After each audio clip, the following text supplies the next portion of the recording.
Bismillahirrahmanirrahim. Assalamualaikum warahmatullahi wabarakatuh. Waalaikumsalam warahmatullahi. Alhamdulillahi wa kafa. Wassalatu wassalamu ala sayyidil mustafa Rasulillahi sallallahu alaihi wasallam, sayyidul anbiya wal rasul. Asyhadu an la ilaha illallah wahdahu la syarika lah wa asyhadu anna Muhammadan abduhu wa rasuluh. Allahumma salli wa sallim wa barik ala sayyidina Muhammadin wa ala alihi wa sahbihi ajma'in. Subhanaka la ilma lana illa ma 'allamtana innaka antal alimul hakim. Rabbi shrah li sadri wa yassir li amri wahlul 'uqdatam min lisani yafqahu qawli, amma ba'd.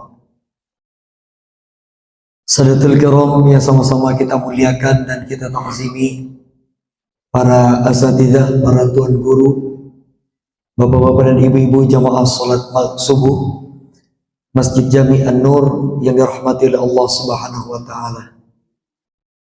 Untayan kata syukur kita panjatkan kehadirat Allah di tengah banyaknya manusia yang terlelap di dalam tidurnya. Kita masih bisa memberikan waktu kita untuk bangun dari lelap tidur kita, untuk bersujud kepada Allah Subhanahu wa taala, untuk melaksanakan salah satu kewajiban kita, yaitu sholat subuh berjamaah. Semoga apa yang telah kita laksanakan diterima oleh Allah Subhanahu wa taala. Salawat teriring salam semoga selalu tercurahkan kehariban baginda Nabi besar Muhammad sallallahu alaihi wasallam, wa salli wa sallim wa barik alaihi. Sebelum kita mulai, mari kita awali majlis mudzakarah kita pagi ini dengan bersama membaca Ummul Quran suratul Fatihah. Semoga dengan keberkahan Al-Fatihah yang kita baca, Allah mudahkan kita untuk mendapatkan ilmu yang bermanfaat, yang bisa kita amalkan untuk kebaikan dunia dan akhirat kita. Dan kita doakan khusus di pagi hari yang mulia ini untuk putra-putri kita, anak cucu kita yang pada hari-hari ini sedang melaksanakan ujian. Kita doakan mudah-mudahan putra-putri kita, anak cucu kita semua yang sedang menuntut ilmu, baik yang di rumah maupun di pesantren, baik yang di dalam negeri maupun di luar negeri, Allah berikan taufik dan hidayah kepada mereka semua untuk menjadi anak-anak yang soleh dan solehah, sukses dunia dan akhiratnya. Allah berikan kepada mereka ilmu yang bermanfaat, serta Allah mudahkan bagi mereka semua untuk bisa menghafal dan memahami pelajaran dan menjawab setiap soal yang diberikan. Ala hadhihi niyyah wa ala kulli niyatin salihah bi haqqi sayyidina Muhammadin sallallahu alaihi wasallam. Al-Fatihah.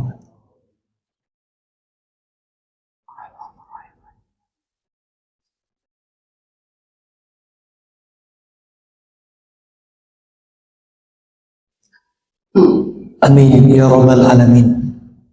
Kita akan lanjutkan kajian hadis sebelumnya yang kita bahas dari kitab Mi'rajul Muslim, syarah dari kitab Hadis Al-Arba'in An-Nawawiyah. Hadis yang berikutnya diriwayatkan dari Abi Abdurrahman Abdullah bin Mas'ud radhiyallahu anhu, atau yang biasa dikenal Ibnu Mas'ud. Sebelum kami sampaikan atau kami bacakan matan daripada hadis ini, saya pernah sampaikan pada pertemuan sebelumnya,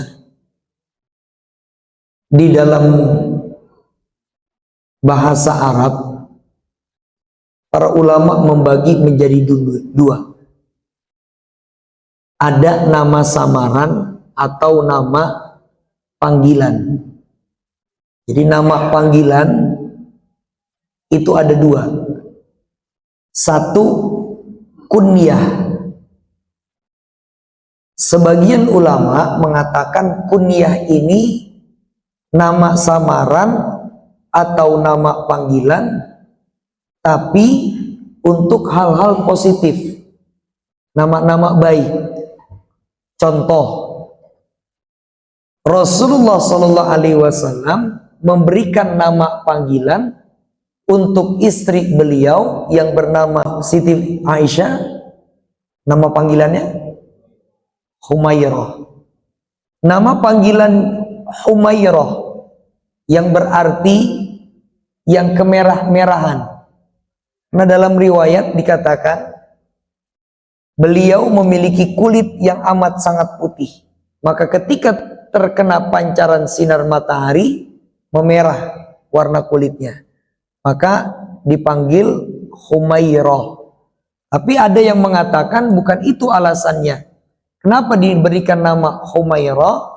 Karena Siti Aisyah satu-satunya istri Nabi yang dinikahi dalam keadaan masih gadis, dan karena putih warna kulitnya, ketika dia malu, maka ketika tersipu malu memerah pipinya. Ini. Ada juga putri beliau. Siapa? Sayyidah Fatimah. Ini memiliki nama lain atau nama panggilan Az-Zahra atau Fatimatus Zahra. Maka nama-nama panggilan ini, kalau nama yang baik disebut kunyah. Seperti itu. Utsman bin Affan memiliki nama panggilan Zunurain, yang memiliki dua cahaya. Kenapa? Karena menikahi dua orang putrinya Rasulullah SAW. Nah, tapi ada nama samaran atau nama panggilan lain, tapi ini berkonotasi negatif, merendahkan seseorang. Disebutnya laqab, lam, qaf, ba. Contoh, maaf, ada orang pendek dipanggil kate, sini loh. Nah, atau ada orang mungkin mohon izin, maaf, kulitnya agak hitam, Hajar Aswad. Ini nama samaran atau nama panggilan yang berkonotasi untuk tujuan negatif atau merendahkan. Ini nggak boleh. Makanya dalam Al-Quran disebutkan wala tanabazu bil alqab. Jangan kalian memanggil satu dengan yang lainnya dengan sebutan-sebutan yang buruk. Kita kembali. Di sini nama aslinya itu sebetulnya Abdurrahman Abdullah bin Mas'ud, cuman disingkat menjadi Ibnu Mas'ud. Begitu juga putranya Umar bin Khattab, namanya Abdullah, cuman biasa dipanggil Ibnu Umar. Kata Abdullah Ibnu Mas'ud, di sini beliau mengatakan, hadatsana Rasulullah sallallahu alaihi wasallam. Rasulullah sallallahu alaihi wasallam berkata atau menyampaikan kepada kami, wa huwa as-sadiqul masduq. Nah, di sini diberikan penekanan. Nabi itu adalah as-sadiq. Apa itu as-sadiq? As-sadiq di sini dikatakan yaitu as-sadiqu fi qaulihi. Orang yang berkata jujur di setiap perkataannya. Nabi itu maksum, terjaga dari setiap dosa. Dan setiap perkataan Nabi, kenapa beliau dinamakan, kita kenalnya Nabi itu gelarnya Al-Amin, yang dapat dipercaya. Kenapa? Nama lain Nabi itu banyak, Pak.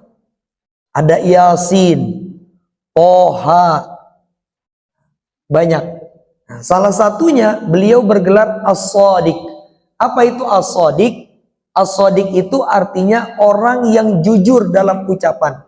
Karena di dalam Al-Quran Allah memberikan sebuah penegasan betapa jujurnya Rasulullah SAW di dalam ayat surah An-Najm, wa ma yantiqu 'anil hawa in huwa illa wahyu yuha. yang keluar dari lisan Nabi itu adalah wahyu yang datang dari Allah. Maka setiap kata, setiap kalimat yang keluar dari lisan Nabi itu adalah wahyu yang datang dari Allah.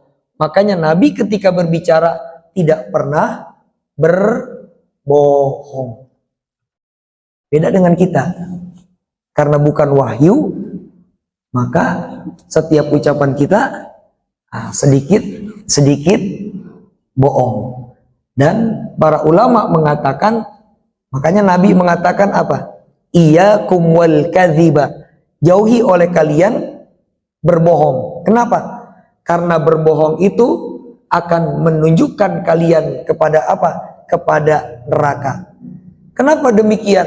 Karena yang namanya orang sudah bohong, dia akan berbohong kembali untuk menutupi kebohongan yang pertama. Saya ulangi. Setiap kata yang mengandung kebohongan, pasti orang itu akan berbohong kembali untuk menutupi kebohongan yang pertama. Contoh, maaf. Saya ditanya sama Pak Arif, Ustadz udah makan?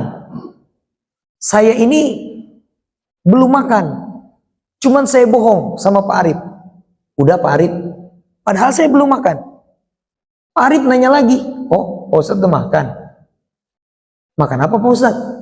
Bohong lagi nggak saya? Nasi uduk. Nanya lagi beliau.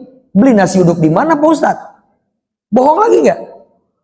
Itulah kenapa kata Nabi, iyyakum wal kadhiba. Jauhi oleh kalian perkataan dusta, berbohong. Kenapa? Karena orang kalau sudah sekali berbohong, dia akan berbohong kembali untuk menutupi kebohongannya yang pertama. Nah ini. Nabi bergelar as-sadiq. Yang kedua, al-masduq. Al-masduq, as-sadiqul masduq. Apa itu al-masduq? Di sini diartikan ay al-masduqu fi ma ya'tihi minal wahyil karim wa fi ma yahsul lahu minal mu'jizat. Maka al-masduq itu adalah yang dibenarkan. Jadi benar dalam perkataannya dan dibenarkan dalam setiap hal yang disampaikan. Pertama dari wahyu, dan yang kedua dibenarkan Nabi melalui mukjizat yang diberikan Allah Subhanahu wa taala. Nah, ini kadang maaf saya melebar sedikit. Orang kadang dalam perkataannya suka keliru. Ya. Mudah-mudahan ada mukjizat. Nah, ada sering kita dengar gitu ya. Semoga ada mukjizat. Maaf. Mukjizat itu hanya diberikan kepada para nabi dan rasul. Manusia biasa, bahkan para wali, para sahabat sekalipun itu nggak mendapatkan mukjizat. Yang diberikan mukjizat hanyalah nabi dan. Jadi kalau kita bicaranya semoga ada keajaiban dari Allah, atau lebih baik kita berbicara semoga ada pertolongan Allah dalam masalah ini. Itu lebih baik. Jadi jangan bilang mudah-mudahan ada mukjizat. Nggak bakalan ada mukjizat, Pak. Kenapa? Kita ngomong kayak begitu 100 kali nggak bakalan dapat. Karena mukjizat hanya diberikan kepada para nabi dan lalu mukjizat ini harus dipahami nih. Mukjizat hanya diberikan kepada para nabi dan rasul. Ada orang-orang mengamalkan satu ayat di mana ayat itu mengisahkan tentang mukjizatnya salah satu nabi. Apa itu? Ketika Nabi Ibrahim akan dibakar oleh Raja Namrud, apa yang terjadi? Allah berkata, "Qulna ya naru kuni bardan wa salaman ala Ibrahim." Allah bilang dalam Al-Quran, "Wahai api, jadilah engkau bardan, dingin, wasalaman ala Ibrahim, dan memberikan keselamatan atas Nabi Ibrahim alaihissalam." Ini mukjizatnya Nabi Ibrahim, tidak bisa terbakar api. Sama Pak Arif ayatnya diamalin. Setiap habis sholat dibaca 100 kali. Qulna ya naru bardan wasalaman ala Ibrahim. Katanya apa? Biar tekbal. biar kalau kebakar api nggak mempan. Pulang dibaca sama Pak Arif udah 1000 kali habis sholat, hidupin kompor, terus tangannya diginiin, kira-kira gimana? Kebakar. Ini harus dipahami, mukjizat itu milik Nabi dan Rasul. Nggak bisa kita. Ada lagi apa Pak? Ayat-ayat Al-Quran itu dibaca, lalu kemudian setiap hukum yang di dalamnya kita amalkan. Bukan diamalin jadi sesuatu hal-hal yang di luar nalar. Ada di dalam surah Yusuf. Ketika Siti Zulaikha direndahkan oleh para bangsawan-bangsawan. Apa katanya? Siti Zulaikha gak punya harga diri amat. Jadi seorang permaisuri kok bisa-bisanya naksir sama anak angkat. Apa kata Siti Zulaikha? Besok kalian semua datang ke rumahku. Begitu datang dipersiapkan makanan sama Siti Zulaikha. Sengaja diberikan buah-buahan. Masing-masing setiap putri raja bangsawan itu dikasih sebuah pisau. Lalu apa yang terjadi? Kata Siti Zulaikha, wahai Yusuf, keluarlah engkau dari balik tirai. Begitu Nabi Yusuf keluar, dalam Al-Quran surah Yusuf diabadikan apa? Ma haza bashar in hadza illa malakun karim. Mereka waqatta'na aydiyahulna wa qulna ma hasyalillah in hadza illa malakun karim. Apa kata para wanita-wanita itu? Mereka memotong-potong tangannya, mengiris-ngiris tanpa mereka sadari. Bayangin, kita keiris, ibu lagi ngiris bawang, keiris dikit. Sakitnya bukan main. Ini waqatta'na, diiris-iris. Tapi mereka sampai enggak. Kenapa? Terpana dengan ketampanannya Nabi Yusuf. Lalu berkata, ini bukan lagi manusia. Ini adalah malaikat. Ada yang ngamalin ayat itu. Dibaca habis sholat. Berapa? 100 kali. Terus puasa mutih 40 hari. Katanya apa? Kalau ada anak perawan ngelihat, maka mukanya kayak Nabi Yusuf. Lah nggak bisa begitu, udah hitam-hitam aja, nggak bakalan berubah. Al-aslul baqo makana malakana. Jadi sekali lagi ini banyak yang salah kaprah. Mukjizat hanya milik Nabi dan Rasul. Tapi para manusia-manusia selain Nabi dan Rasul diberikan pertolongan. Apa? Namanya ma'unah. Nah, baik, kita kembali. Rasulullah SAW berkata, Inna ahadakum yujma'u, sesungguhnya kalian, kata Nabi, dikumpulkan. Maksud daripada dikumpulkan di sini ayyuhfadu, dipelihara, dijaga oleh Allah Subhanahu wa taala, khalqu, penciptaannya.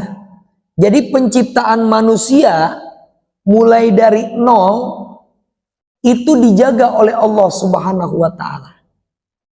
Maka ada malaikat yang menjaga seorang rahimnya wanita. Sampai mulai dari dia hamil sampai nanti melahirkan anak. Makanya ada kadang anak jatuh dari ranjang. Tapi kok dilihat nggak ada yang benjol.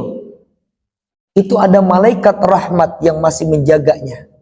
Nah, di sini Nabi mengatakan, sesungguhnya di setiap kalian, ketika seseorang wanita dan juga seorang laki-laki menikah, maka di setiap wanita tersebut yang sudah menikah, Allah menitipkan dalam rahimnya seorang malaikat untuk menjaga. Allah. Jadi ketika ibu sudah menikah, malaikat yang mendampingi ibu bukan cuma 2, bukan Rokib dan Atid, tapi ditambah lagi 1. Siapa itu? Malaikat penjaga rahim, yang menjaga rahim wanita yang telah menikah. Lalu apa? Fi batni ummihi arba'ina yauman nutfah. Ketika seorang laki-laki dan wanita sudah menikah, Maka saat itulah rahimnya dititipkan Allah apa? Seorang malaikat untuk menjaga. Mulai dari dia berhubungan dengan suaminya sampai pada 3 fase. Fase yang pertama, arba'ina yauman nutfah. 40 hari yang pertama, setelah dia berhubungan, maka bercampurlah apa itu? Sel telur dengan sel sperma. Selama berapa hari? Ini selama 40 hari. Maaf, saya melebar dulu sedikit. Di dalam ilmu tafsir ada yang namanya al-ijazu bil arqam, ada yang namanya al-ijazu bil ahruf. Ada huruf-huruf dalam Al-Quran dari 29 huruf hijaiyah yang dimuliakan Allah. Contoh, alif lam mim yasin toha nun dan seterusnya. Itu huruf-huruf muqatta'ah, huruf-huruf yang diistimewakan sama Allah. Selain huruf, ada al-ijazu bil arqam. Ada angka-angka yang diberikan kemuliaan dan keutamaan sama Allah. Contoh, angka berapa saja? 1, angka 7. Bapak Ibu cukup jawab 7.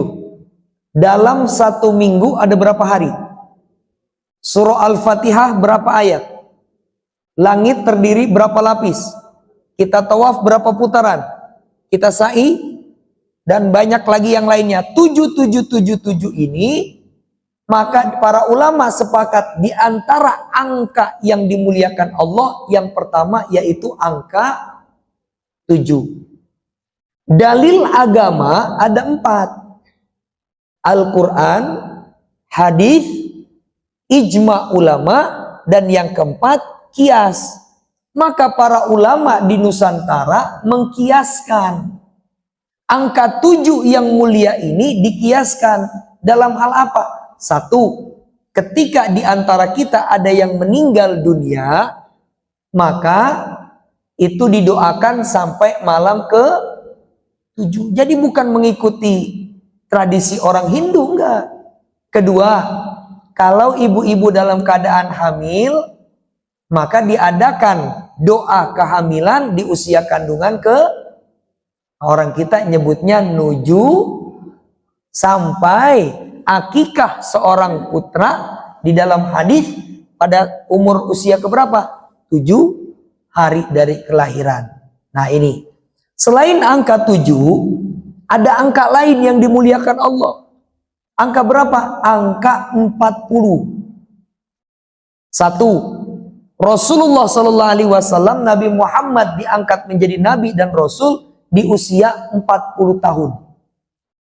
2, Nabi Musa berkhalwat itu selama 40 hari. Termasuk kitab ini kitab hadis Arba'in An-Nawawiyah, kumpulan 40 hadis. Makanya kadang kalau bapak dan ibu pernah ikut umroh, ada tuh paket umroh Arba'in. Pernah dengar gak? Ya, 40 waktu menjaga sholat di Masjid Nabawi dan Masjidil Haram. Jadi 40. Nah disinilah angka selain 7 yang dimuliakan Allah, yaitu angka 40. 3 fase 40. Pertama, 40 yang pertama, kata Nabi, dijaga di dalam rahimnya pertemuan antara sel telur dan sel sperma itu selama 40 hari. Lalu summa yakunu alaqah. Setelah 40 hari, di sini wa yakunu janinuha, janin yang ada di dalam rahim seorang wanita tadi menjadi apa? Menjadi alaqah. Alaqah di sini disebutnya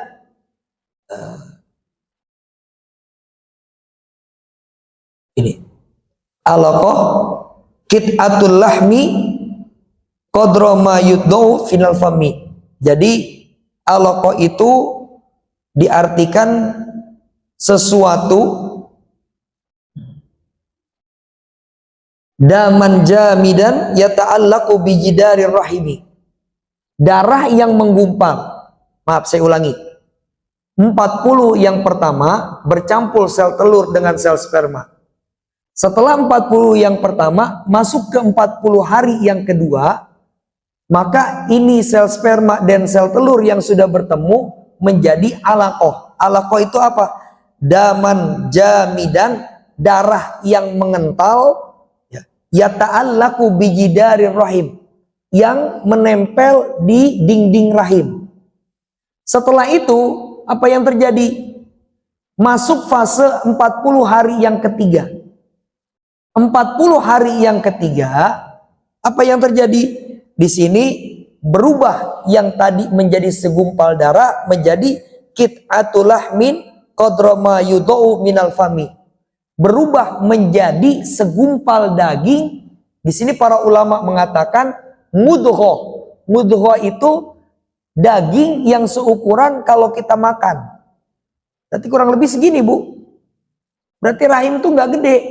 Makanya kalau istri-istri itu di USG itu kan nggak gede. Kan dilihat tuh ada gambarnya cuman segini. Karena dia seukuran mulut sebegini. Nah, setelah masuk fase yang ketiga, 40 ketiga, berarti berapa tuh? 40 kali 3 120. Nah, setelah genap 120, maka Nabi mengatakan summa yursalu ilaihi al malaku. Maka setelah 120 hari diutuslah oleh Allah seorang malaikat. Nah, di sini dikatakan al malaku al makhsus bil arham. Malaikat yang khusus menjaga rahim perempuan 120 hari. Kan 40, 3 kali 40 ya. Dikali 3 120. Sekarang 1 bulan ada berapa hari? 30. 120 dibagi 3. 4. Inilah kenapa ada sebagian yang melakukan doa untuk keselamatan ibu dan bayi yang dikandung bukan pada usia 7 bulan, tapi pada usia 4 bulan. Ini dalilnya nih, orang yang makainya 4 bulanan. Yang makainya 7 bulanan tadi mengambil kias ya dari angka 7 yang dimuliakan Allah. Yang benar yang mana, Ustadz?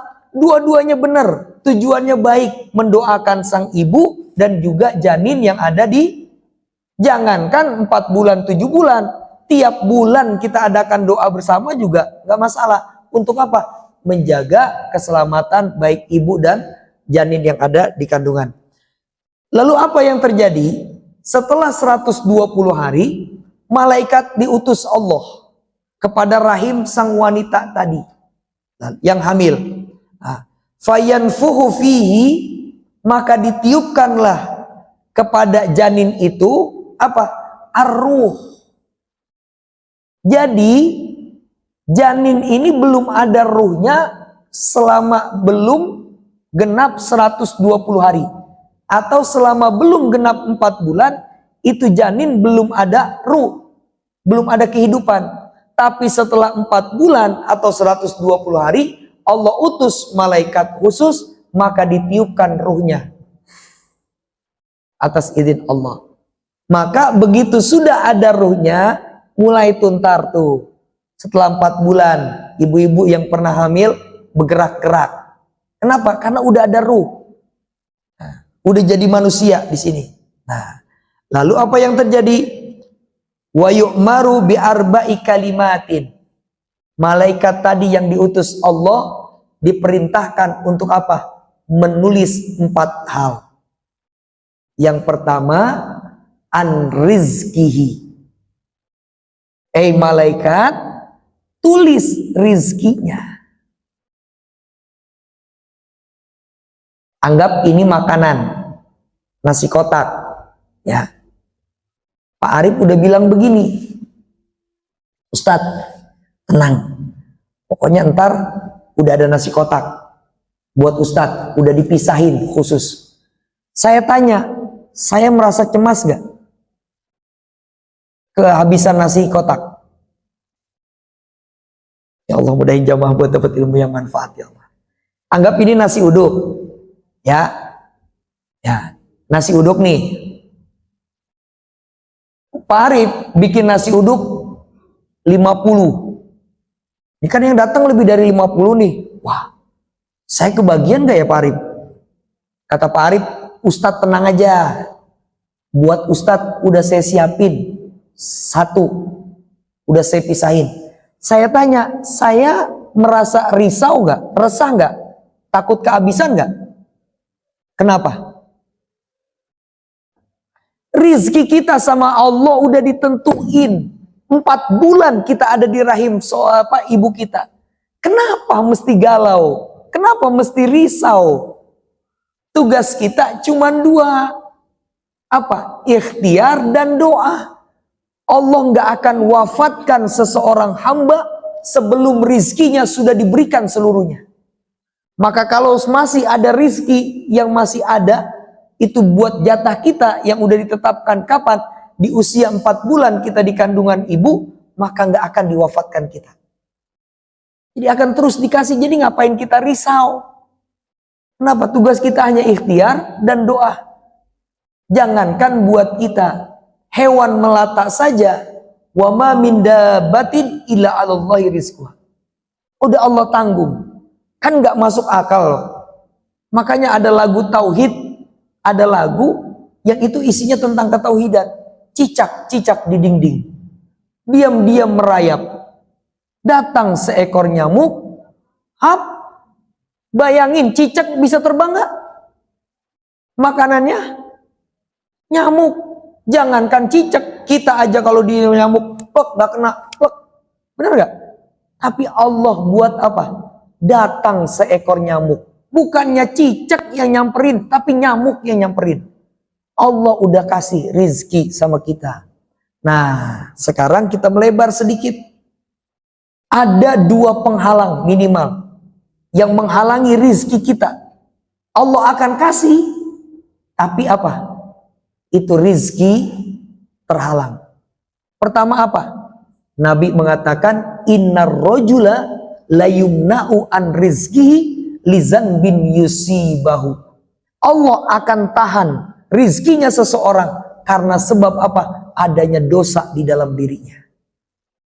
Jadi kalau kita mungkin nih, aduh ya Allah Ustadz, usaha saya kok nggak maju-maju ya Ustadz ya. Karir saya kok begini terus ya. Atau bagaimana? Rizki kan banyak Pak, kesehatan dan lain sebagainya.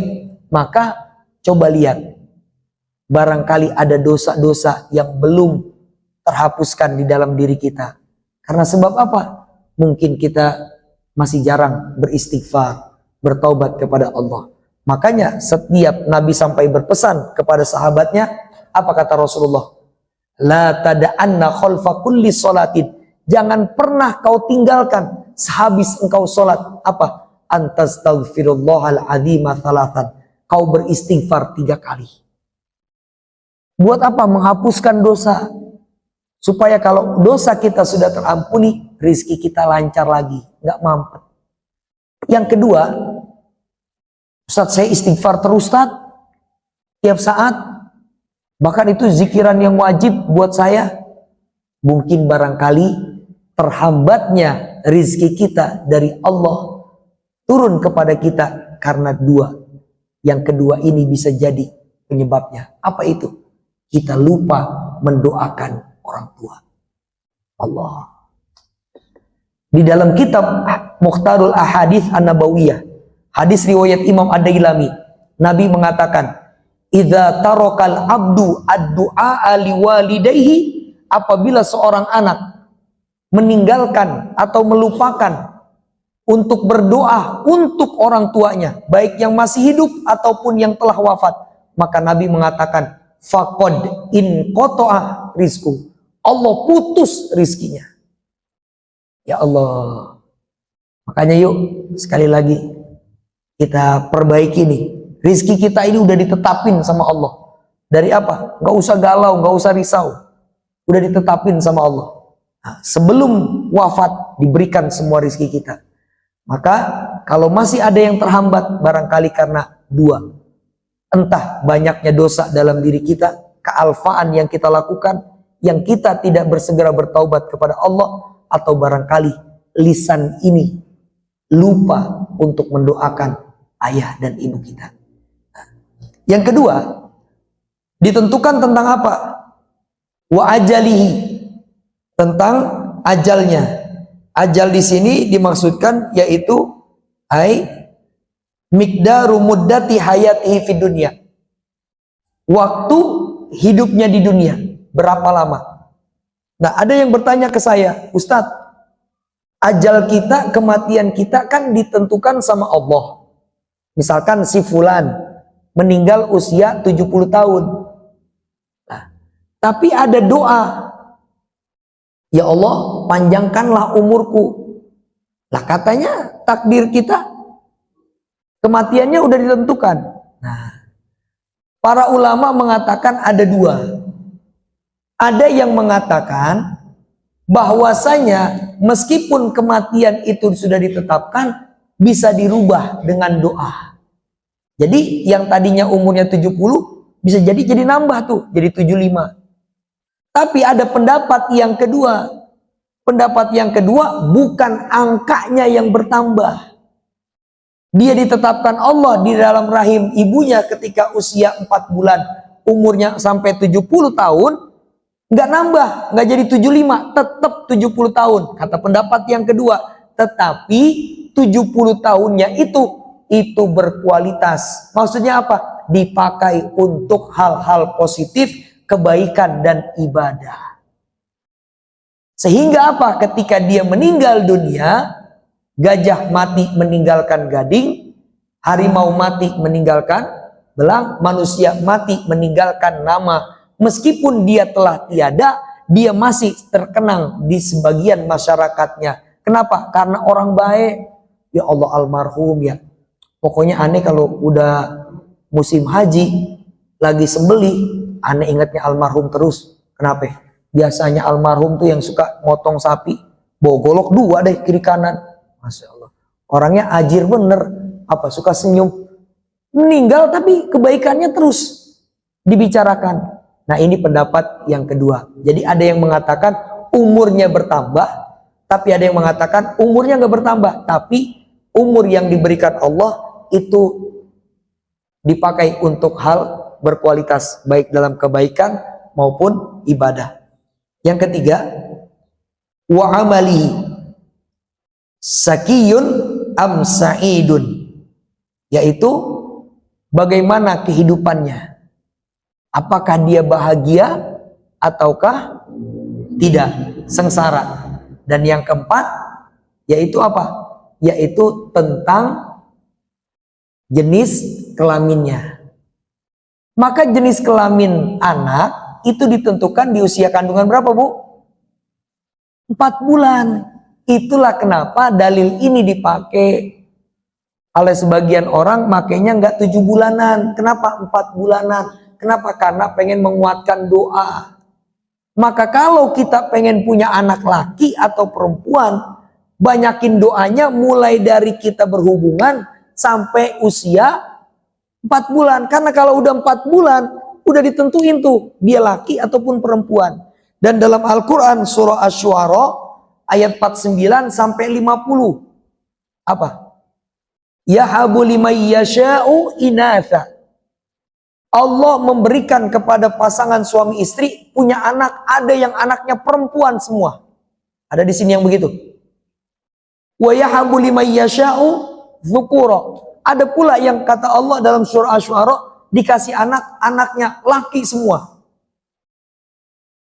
Au yuzawwijuhum dzukrana wa inasa.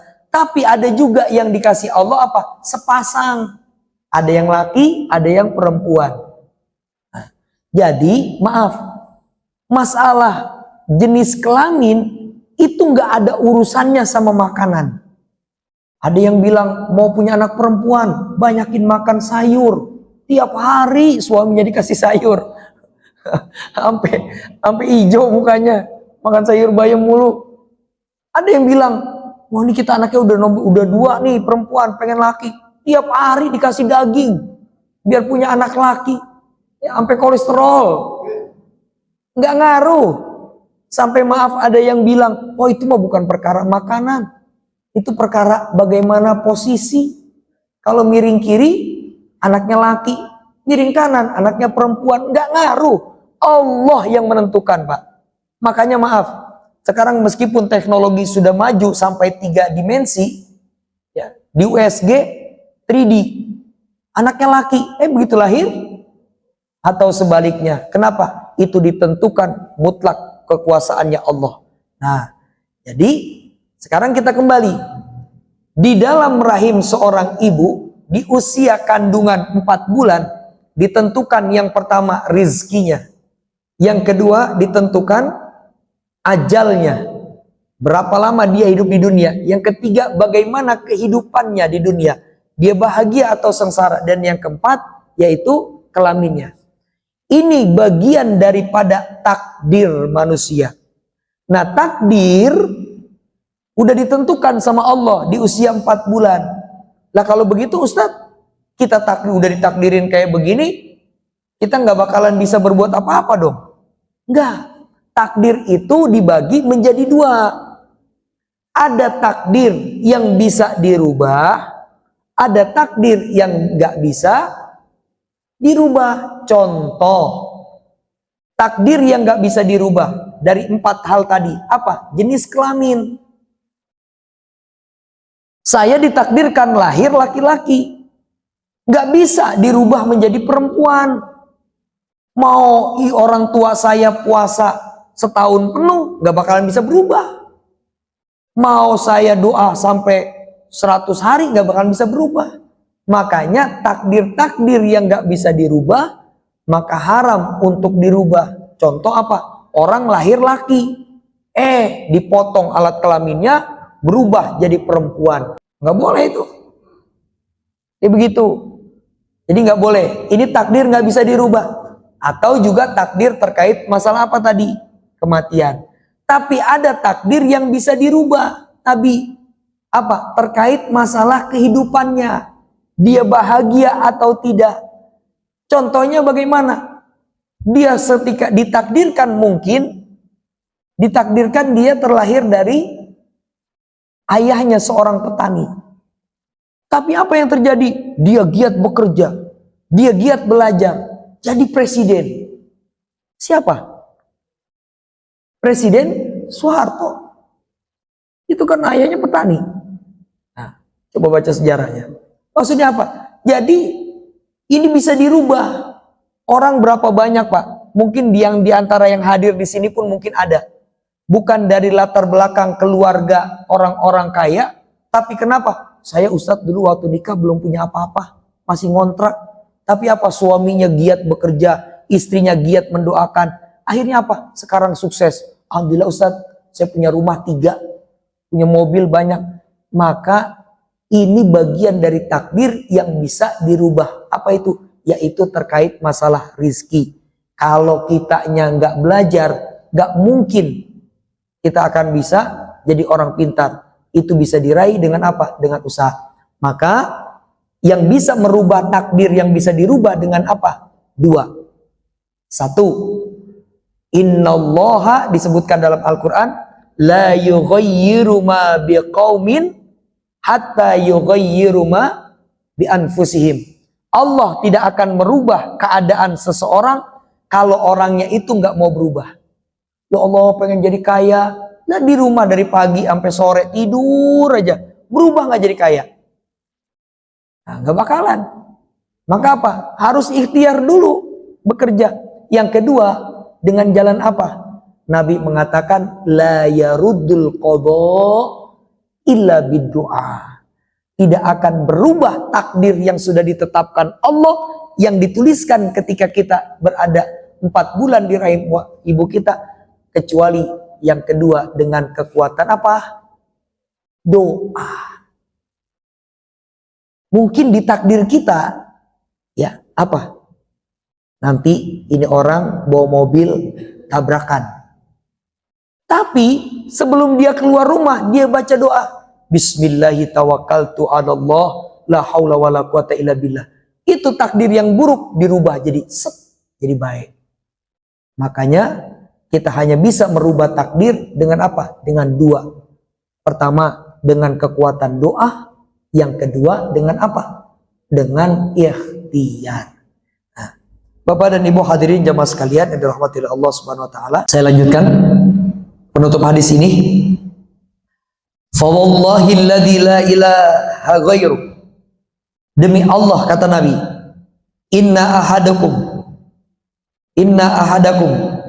la ya'malu bi amali ahli jannah hatta ma yakunu bainahu wa bainaha illa dhira'un fayasbiqu alaihi alkitab fayamalu bi amali ahli nar fayadkhuluha. Rasulullah sallallahu alaihi wasallam mengatakan, sesungguhnya di antara kalian ada orang-orang yang beramal soleh, berbuat kebaikan. Dia melakukan amal ibadah ahli surga. Hatta ma yakunu bainahu wa bainaha illa dhira'.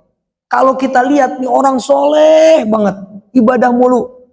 Sampai Nabi katakan antara dirinya dengan surga hanya sebatas satu jengkal. Tapi apa? Fayasbiqu alaihil kitab. Ternyata itu semua bisa berubah. Catatan amal baiknya berubah. Fayamalu bi amali ahlin nar. Kebaikan-kebaikan itu akhirnya berubah menjadi apa? Amalan penghuni neraka. Dan dia masuk ke dalamnya. Allah. Di sini para ulama hadis mengatakan apa itu? Bahwasanya amal-amal kita baik yang kita lakukan ini kalau bisa dijaga agar apa? Enggak berubah.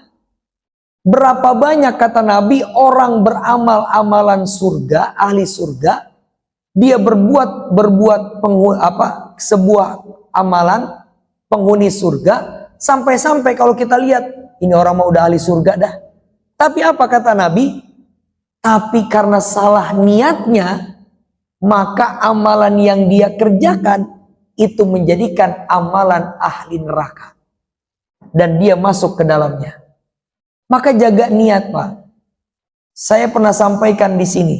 Menjaga keikhlasan niat itu sulit. Karena keikhlasan itu bisa diganggu sebelum. Bisa diganggu ketika. Bisa diganggu sesudah.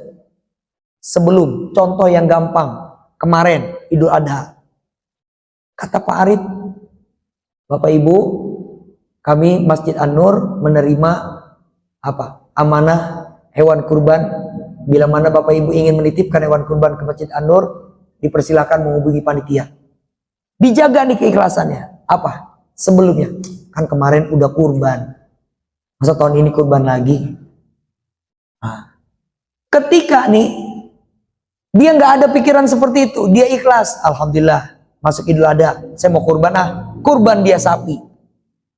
Begitu dia kurban sapi, dia ikhlas tuh.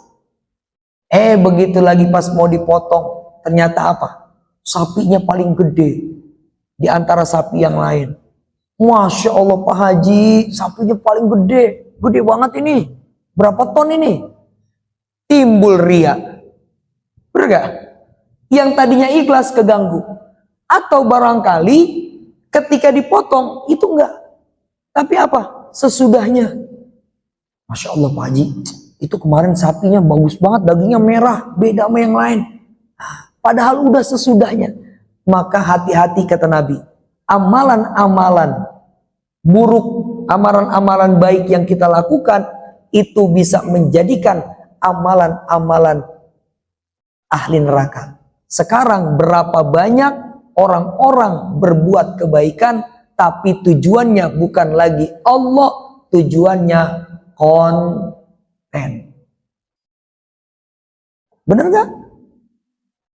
Nanti ketika di alam akhirat dia nanya, ya Allah, saya kan bagiin duit ke pengemis, saya bagiin ke duit ke orang-orang miskin, mana pahalanya ya Allah? Apa kata Allah? Kau sudah ambil di dunia. Dalam bentuk apa? AdSense. Tiap bulan kau mendapatkan ratusan juta dari hasil kontenmu berbagi kepada orang fakir miskin, maka apa kata Allah? Kau sudah habiskan di dunia. Maka apa? Jangan sampai amalan-amalan kita ya yang bersifat akhirat itu menjadi amalan penghuni surga karena salah niat. Pertama karena ria, yang kedua karena sum'ah. Apa bedanya Ustadz ria? Ria itu diambil dari kata-kata ro'a, yaro, pengen dilihat. Yang kedua sum'ah, diambil dari kata sami ayas mau, pengen didengar. Yang ketiga ujub, membanggakan diri. Maka dalam beramal baik, apa prinsipnya? Lupakan. Berbuat baik, lupakan. Berbuat baik, lupakan.